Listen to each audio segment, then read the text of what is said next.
بسم الله الرحمن الرحيم.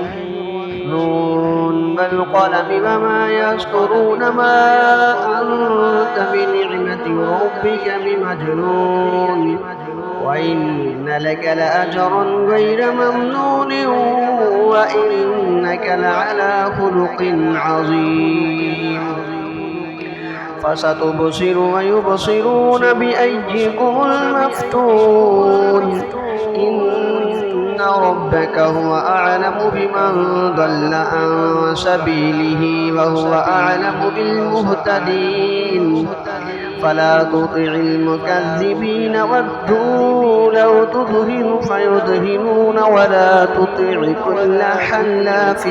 مهين هماز مشاء بنميم مناع للخير معتد أثيم عتل بعد ذلك زنيم أن كان ذا مال وبنين إذا تتلى عليهم آياتنا قال أساطير الأولين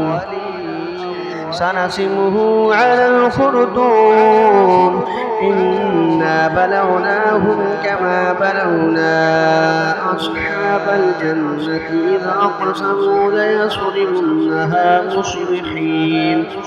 ولا يستثنون فطاف عليها طائف من ربك وهم نائمون فأصبحت كالصريم فتنادوا مصبحين أن اغدوا على حرثكم إن كنتم صارمين فانطلقوا وهم يتخافتون ألا يدخلنها اليوم عليكم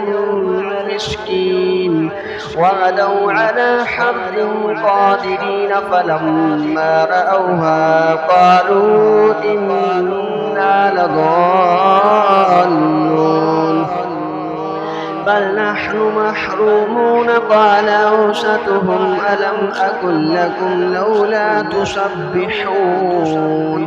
قالوا سبحان ربنا إنا كنا ظالمين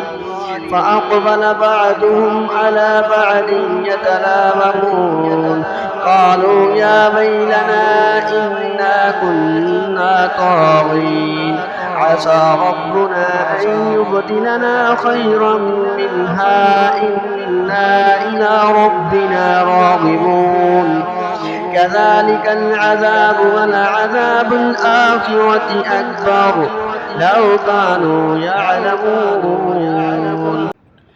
إن للمتقين عند ربهم جنات النعيم أفنجعل المسلمين كالمجرمين ما لكم كيف تحكمون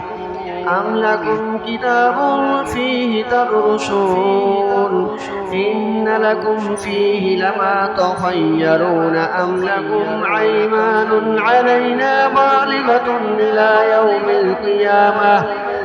إلى يوم القيامة إن لكم لما تحكمون سلهم أيهم بذلك زعيم أم لهم شركاء فليأتوا بشركائهم إن كانوا صادقين يوم يكشف عن ساق ويدعون إلى السجود فلا يستطيعون خاشعة أبصارهم ترهقهم ذلة وقد كانوا يدعون إلى السجود فهم سالمون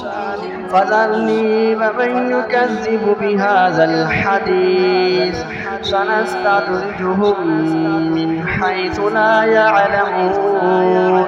وأملي لهم إن كيدي متين أم تسألهم أجرا فهم من مغرم مثقلون أم عندهم الغيب فهم يكتبون فاصبر لحكم ربك ولا تكن كصاحب الحوت إذ نادى وهو مكذوم لولا أن تداركه نعمة من ربه لنبذ بالعراء وهو مذموم